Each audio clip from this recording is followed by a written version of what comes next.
이게 이제 영화의 이제 큰 스토리입니다. 자, 보면 아킬레우스가 참전을 하고 아가멤논과 메넬라우스 그리고 헬레네가 이제 거기에 인몰브를 했고 트로이 왕자 파리스 및 헥토르 이런 사람들이 전쟁을 치렀고 요까지가 영화에 나온 장면이죠. 그죠? 근데 그러면 헬레네는 어떤 사람이고 아킬레우스는 그 아버지 어머니 어떤 사람이고 왜 어떻게 트로이 왕자 파리스는 왜 헬레네를 꼬시게 됐나? 첫눈에 그렇게 된, 혹은 헬레네가 꼬실 수도 있고 어쨌건 그렇게 됐느냐 듣는 그런 이야기들. 그 다음에 전쟁이 끝나고 나서 어떻게 됐느냐 이런 이야기들, 이런 것들이 이제 신화에서 나오는 이야기. 이런 것들이 트로이 전쟁의 원래 3분의 아까 이야기한 전체 트로이 전쟁의 마지막 부분 한 3분의 1 정도가 그 호메로스가 이야기한 일리아드의 부분이고요. 나머지는 그 후세 사람들이 전부 비극으로 작품으로 다 만든 것들을 다 깨워서 21세기에 제가 다시 깨워서 또 말씀을 드립니다. 그래서 그런 이야기를 하고 있습니다. 그 전에 한 말씀 더 드리자면 트로이 전쟁은 피자와 같다는 표현을 합니다. 지금 이 순간에 우리 다 모여 있지만 다 각자 집에서 다른 지난 밤을 다 보내고 이 순간에 다 모여 있잖아요. 지금 이 순간을 요거라고 생각을 하면 다 각자 다른 데서 왔어요. 자, 피자에 넣는 토마토, 뭐 케찹, 뭐 등등 뭐 여러 가지 뭐 막 넣는데 그게 농사 지은 데가 다 다르지 않겠습니까? 그걸 피자를 한 판에 다 모였다 이런 거죠. 그래서 다 각각의 이야기들이 한 곳에 모인 거예요. 그래서 지금 각각의 이야기소들에 대해서 얘기를 할 건데 그것들이 지각을 하면 다 이해를 할 수가 있습니다. 그래서 아킬레우스의 어머니 테티스에 대해서 먼저 이야기를 하도록 하겠습니다. 자, 테티스는 누구냐면 깊은 바다 속에 사는 신이 있었는데 네레우스라는 신이 있었는데 이 네레우스라는 신은 딸이 50명쯤 있었어요. 그래서 네레우스라는 사람의 이름을 따서 네레이데스라고 하는 여신인데 이 네레이데스라는 여신들의 역할은 뭐냐면 바다 전체의 신인 포세이돈의 시중을 드는 여신들입니다. 우리 수많은 변신을 잘하는 거예요. 우리 그래서 바다를 가만히 보면 그 순간 한순간도 가만히 있지가 않잖아요. 뭐 파도가 친다든지 뭐 물결인다 등등 거품인다든지 여러 가지 색깔도 변하고 그런 변화의 모든 모습을 이 네레이데스로 이제 표현을 한 것 같습니다. 그래서 포세이돈을 기쁘게 하는 역할을 하는 게 이 신이에요. 그래서 테티스는 이 50명 정도의 네레이데스 중에 하나입니다. 그리고 포세이돈을 추종하는 남신은 이제 트리토네라고도 하고 전에 동명왕 쪽에 그 무슨 유람선이 있었거든요. 그게 이제 그 회사 이름이 트리토네 마린이라고 했어요. 트리토네 마린. 고동을 부는 그런 아이콘도 있었는데 근데 포세이돈을 추종하는 남신은 트리톤이라고 그러고 여신은 네레이데스라고 합니다. 테티스는 그런 네레이데스 중 그래서 네마에르의 말을 이끄는 신은 포세이돈이고 주변에 있는 많은 여신들은 포세이돈을 즐겁게 하는 네레이데스입니다.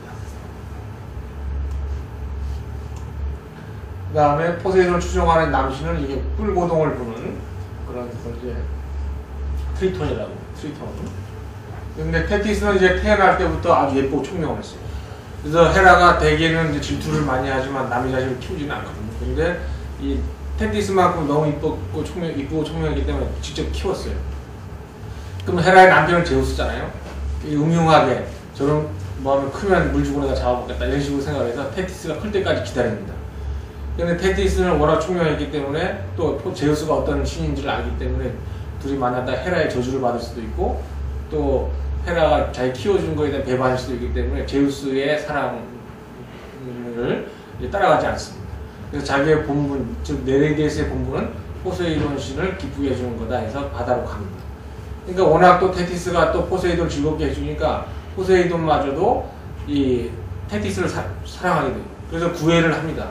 그러니까 제우스의 입장에서는 자기 아우인 포세이돈이 자기가 사랑하는 여자한테 구애를 하는 거 보니까 그건 참을 수가 없잖아요. 그래서 둘이 티격태격 싸웁니다. 서로 자기 거라고. 결판이 나지 않았어요. 그러니까 이 두 신이 누구한테 가느냐면 이제 프로메테우스. 프로메테우스는 전에 제우스가 이제 코카소스 살에다가 이제 묶어놓은 인간의 불을 줬기 때문에 묶어놓은 그 신이잖아요. 그 사람이 예언을 하거든요. 그 신이. 그래서 두 신이 프로메테우스에게 가서 물어봅니다. 이 사태를 어떻게 하면 되냐. 프로메테우스가 예언을 하기를 둘 중에 누군가 하나가 테티스하고 결혼하면 그 사이에서 태어난 자식이 그 아버지를 쫓아낼 것이다 라고 얘기합니다.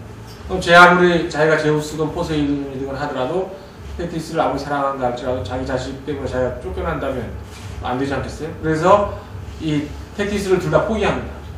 근데 생각하기 남자들 심리가 그런지 몰라도 진짜 이쁘고 멋진 여자를 또 다른 멋진 놈한테 주려고 그러니 이게 좀 배가 아픈 거예요. 멋진 신한테 줄 수가 없다. 아폴론이라든지 이런 신한테 주려고 하니 이거 배가 아픈 거예요. 그래서 좀 별 볼 일 없는 놈한테 좀 줘야겠다. 이 여자, 이 여신을. 그렇게 이제 둘이 합의를 봅니다. 테티스의 배필을 보는 게 결국 이제 별 볼 일 없는 놈을 찾기 시작했어요. 찾은 애가 펠레우스입니다. 펠레우스라. 자, 이 사람은 어떤 사람이냐. 결국 이제 아킬레우스의 아버지가 되는 거죠.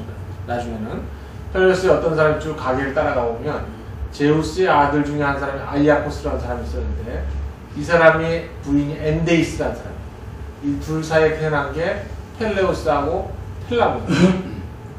텔라몬의 아들은 아이아스. 전에 이야기했죠. 아도니스가 환생을 했는데 아프로디테가 이제 아프로디테를 알아보지도 못하고 그 다음에 아프로디테 앞에서 죽어야 될 운명이 가지고 아이아스가 이 텔라몬의 아들이고 텔라몬과 펠레우스는 형제입니다. 근데 이 두 사람의 어머니는 엔데이스라는 사람인데 이 엔데이스라는 사람이 아버지 스키론이라는 사람이에요. 기억이 좋으신 분은 기억할지 모르겠지만 테세우스가 아버지 아이게우스를 찾아갈 때 많은 악당들을 죽였잖아요. 그 중에 이제 프로크로스테스의 침대라고 그런 표현이 나는 그런 프로크로스테스도 죽였고 또 벼랑에서 손님을 발로 차서 벼랑을 떨어뜨리게 한 다음에 그 식인 거북이가 잡아먹게끔 하는 그런 악당이 있어요. 그 악당이 스키론입니다. 스키론의 딸이 엔데이스예요. 그러니까 무슨 이유인지 모르지만 아기아코스는 악당의 딸하고 결혼을 했어요. 그래서 아이들 둘을 낳는데 그러다가 이제 악당의 딸이니까 이 여자도 별볼 없었나 봐요. 뭐 좀 나쁜 짓을 했는지. 그래서 푸사마테라는 네레이데스. 네레이데스는 뭐냐면 아까 이야기한 포세이돈을 모시는 50명의 여신이라고 했잖아요. 그 여신 중에 하나의 푸사마테라는 여신을 좋아하게 됩니다. 둘이 이제 결혼해서 포코스라는 아들을 낳았어요. 그러니까 큰 부인, 작은 부인이 있는데 여기는 요정이고 여기는 악당의 딸이고. 그러니까 아무래도 작은 부인한테 눈이 많이 갔죠. 또 이 사회에서 태어난 3명의 아들 중에 이왕이면 이쁜 부인의 아들을 더 좋아하고 얘는 또 이 여신의 피를 물려받아서 그런지 재능도 좋고 뭐 육상도 잘하고 뭐 얼굴도 아주 잘생겼어요. 그래서 이제 편애를 하게 됩니다. 그러니까 이 악당 하여튼 이 펠레우스하고 텔라몬은 기분이 나빴죠. 그래서 이 막내 동생을 꼬셔서 우리 원반 던지기 시합을 하자 해놓고 이 펠레우스가 원반을 포코스의 얼굴에 맞춰버립니다. 포코스가 즉사를 하죠. 그러니까 아이아코스는 황당한 거죠. 그래서 펠레우스하고 텔라몬을 내쫓아버립니다. 이게 펠레우스의 첫 번째 살인 행각입니다. 그래서 아이아코스가 두 아들을 펠레우스와 텔라몬 두 아들을 추방을 합니다. 이거 살인자는 펠레우스지만 테티스는 거의 동조했다는 이유로 추방을 하죠. 그래서 이제 아이기나를 떠나자. 여기가 아이기나라는 섬인데 여기에서 아까 펠레우스가 태어났어요. 그래서 아버지한테 쫓겨나니까 푸디아라는 지역, 이게 푸디아라는 지역인데 푸디아라는 지역 도망갑니다. 푸디아라는 대로 지방을 도망갔더니 거기에 왕은 에우토리온이라는 왕이 있었는데 그 왕이 무슨 이유인지 몰라도 복은 있는 친구예요. 펠레우스가. 펠레우스의 죄를 다 알고 있으면서 용서해주고 잘 도와줘요. 심지어는 자기 딸 안티고네까지 결혼시켜줍니다. 그래서 이제 잘 사는가 싶었는데 여기가 이제 칼리돈이라는 지역입니다. 여기에 이제 사람을 잡아먹는 멧돼지가 나타났어요. 근데 여기에 왕인 멜리아그로스라는 사람이 이 멧돼지를 혼자 처치하지 못하니까 이 그리스 각지에서 영웅들을 다 불러봅니다. 그래서 그 멧돼지를 잡는데 동참해라. 그렇게 하니까 이 푸디아에 조용히 있던 이 에우테리온 왕과 사위 펠레우스가 그 멧돼지를 잡으러 칼리돈으로 갑니다. 근데 거기에서 이제 멧돼지를 잡는 과정에 칼도 나무하고 창도 나무하지 않겠어요? 그 와중에 펠레우스가 던진 창에 이 에우테리온이 칼을 맞고 죽어버려요. 모르죠. 저희는 자기가 사위니까 왕자를 찾으라고 장인을 죽였는지도 모르지만 어쨌건 사고로 해서 장인이 죽습니다. 그러니까 왕을 죽인 사람이 됐잖아요. 아무리 사위지만. 그래서 두 번째 추방을 당해요. 푸트리아에서 추방을 당해서 그 밑에 있는 이올코스라는 지역으로 다시 넘어갑니다. 두 번째 이제 살인을 저지르고 추방당한 거 아니었어요? 하여튼 복은 또 있어서 이올코스의 왕도 펠레우스를 돌봐줬어요. 그런데 이제 그 와중에 이 왕의 부인 왕비가 펠레우스를 좋아하게 됩니다. 그래서 매일 이제 뭐 남자를 찝쩍대죠. 근데 펠레우스는 이제 좀 개과천선을 하려고 그런지 이 왕비의 이제 구원이 아닌 구애를 이제 거절을 합니다. 내가 배신할 수 없다. 더 이상 나쁜 짓 하고 살고 싶지 않다. 그렇게 해서 했는데 이 왕비가 이제 원래 펠레우스의 본부인인 안티고네에게 편지를 써서 유부남인 당신이 왕비인 나를 유혹하려고 한다라고 거짓 편지를 씁니다. 그러니까 그 소식을 들은 이제 부인 안티고네는 그 남편을 사랑했는지 저놈 재벌을 못 준다고 남을 못 준다고 해서 남편을 원망하면서 자살을 해버려요. 근데 그 왕비는 그 안티고네 원래는 안티고네가 펠레우스를 소환해서 어떻게 좀 혼내게끔 하는 걸 목적이었는데 안티고네가 알아서 자살해버리니까 펠레우스를 혼낼 수가 없잖아요. 그래서 거짓으로 남편에게 이야기를 합니다. 펠레우스가 자기를 유혹하려고 했는데 뭐 큰일 날 뻔했다 이렇게 이야기하니까 왕은 화가 났죠. 자기가 그동안 펠레우스 도와줬는데 자기 왕비를 좀 범하려고 했다고 그래서 펠레우스를 데리고 이제 사냥터로 데리고 갑니다. 근데 그게 산속 깊숙한 곳에 데리고 가서는 펠레우스를 죽이지는 않고 그게 산속 깊숙이 놔둬버려요. 그러니까 거기 산속에 홀로 남았는데 거기에는 이제 켄타우로스죠. 그러니까 상반신은 사람이고 하반신은 말인 그런 게 있다고 했잖아요. 그런 게 아주 나쁜 애들인데 그 친구들이 와서 이 펠레우스를 죽이려고 하니까 이제 케이론이라는 좋은 켄타우로스가 나타나서 딴 애들을 물리치고 이 펠레우스를 이올코스로 데려다 줍니다. 왕궁으로 돌아오면 가만히 좀 있거나 어떻게 해야 될 텐데 펠레우스가 화가 나니까 왕하고 왕비를 죽여버려요. 세 번째 살인이 됩니다. 그러니까 펠레우스는 진짜 어떤 인간적 희망에 동정을 할 수 없는 아주 파렴치한 인물이 된 거죠. 자기 도와준 사람들을 죽이고 뭐 등등 했으니까. 이러니까 펠레우스. 그러니까 얘네한테 테티스를 시집 보내자라고 신 둘이서 이제 그걸 한 겁니다. 정말 별 볼일 없는 인간 펠레우스와 결혼시키자. 인물은 좋아합니다. 그래서 펠레우스 입장에서는 일그러진 자신의 인생을 여신하고 결혼을 함으로써 일시에 좀 승하고 싶은 그런 욕심이 있어요. 근데 이제 결혼을 어떻게 하면 성사가 되느냐? 이게 테티스는 여신이잖아요. 여신을 만나기도 힘들지만 그걸 꽉 껴안아서 꼼짝 못하게 해야 돼요. 이게 이제 숙제입니다. 이게. 그런데 그런 과정에서 이제 테티스가 있는 데를 그 신들이 가르쳐줘요. 그냥 쫓아가면은 테티스 같은 그 네레이드에 쓰는 특기가 뭐야? 변신의 천재라고 하잖아요.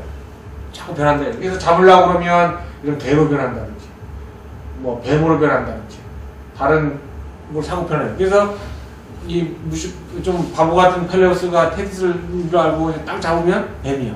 그러면 이제 아니다 놔주고. 그러면 테티스는 뭐 나 잡아봐라 또 도망가고 뭐 이런 식으로 자꾸 하는데 이제 그 펠레우스를 도와줬던 케이론 현자가 무조건 작업은 늘어져라 라고 그러니까 10번 찍어 안 넘어갔다. 그래서 여신인 테티스를 꽉 잡습니다. 이건 도자기에 이제 그려져 있는 그림입니다. 펠레우스가 테티스를 꽉 잡습니다. 그래서 할 수 없이 테티스는 잡혔죠. 그래서 누구의 결혼식인가요? 그러니까 결국 신들의 제왕인 제우스와 포세이돈이 사랑하는 여신이 결혼식 아니에요. 물론 남자는 별 볼일 없지만, 그러니까 모든 신들이 이제 그 결혼 필요에 이제 축하 하객으로 이제 초청이 됐어요. 다 오는데 예외가 있었는데 불화의 여신인 에리스만큼은 초대를 하지 않았어요. 뭐 당연한 거 아니겠습니까? 표현자 이제 많은 신들이 왔는데 여기 보면 다 이 신을 보고 있죠. 불청객이 온 겁니다. 이 에리스 입장에서 기분이 나빠요. 나도 불화의 여신이지만 내가 불화의 여신이 되고 싶어서 된 것도 아니고 운명이 그렇게 지어진 거를 왜 나를 왕따 시키냐 해서 여기 와서 분란을 일으킵니다. 꼭 어디 모임에 가면 분란 일으키는 사람이 있어요. 이 분란을 일으키는 바로 이겁니다. 자, 분란의 여신 에이리스가 뭐 동그란 거 하나 던지죠. 이게 뭐냐면 황금 사과입니다. 황금 사과에 뭐라고 쓰이냐면 가장 아름다운 여신에게 이 황금 사과를 바친다 라고 하면서 이 파티장에다 이 황금 사과를 던져버려요. 그러면 거기에 온 여신들이 있잖아요. 이 뻘검벗었으니까 누구겠어요? 아프로디테. 그 다음에 여기 투구를 쓴 거는 아테나. 그 다음 제우스 옆에 있는 여신은 아마 헤라일 겁니다. 이 세 여신이 나타나서 이 황금 사과의 주인은 자기라고 서로 싸웁니다. 그래서 제우스 여신한테 자, 여기 꼬마가 붙어 있으니까 얘는 아프로디테, 투구를 쓰고 있으니까 아테나, 여기는 아마 그럼 헤라겠죠. 이 세 여신이 황금 사과에 있는 서로 자기 거라고 제우스한테 이야기합니다. 그러니까 제우스 입장에서 누구 편을 들겠어요? 마누라 편을 들었다가는 나머지 두 여신이 자기를 싫어할 거고, 누구를 선택하든 간에 친구는 한 명이고 적은 두 명 생기지 않겠어요? 그래서 거기서 이제 중용을 지킵니다. 난 모른다, 니들 알아서 해라 하면서 이 머리에 날개 달린 모자를 쓰고 있는 헤르메스에게 심부름을 시킵니다. 뭐라고? 누구 하나를 시켜서 이 황금 사과의 주인이 누구인지를 가리게 해라. 난 못한다. 그렇게 해서 정치력을 발휘합니다. 그러니까 헤르메스가 하고 제우스가 쭉 찾아보니까 누구한테 시키냐면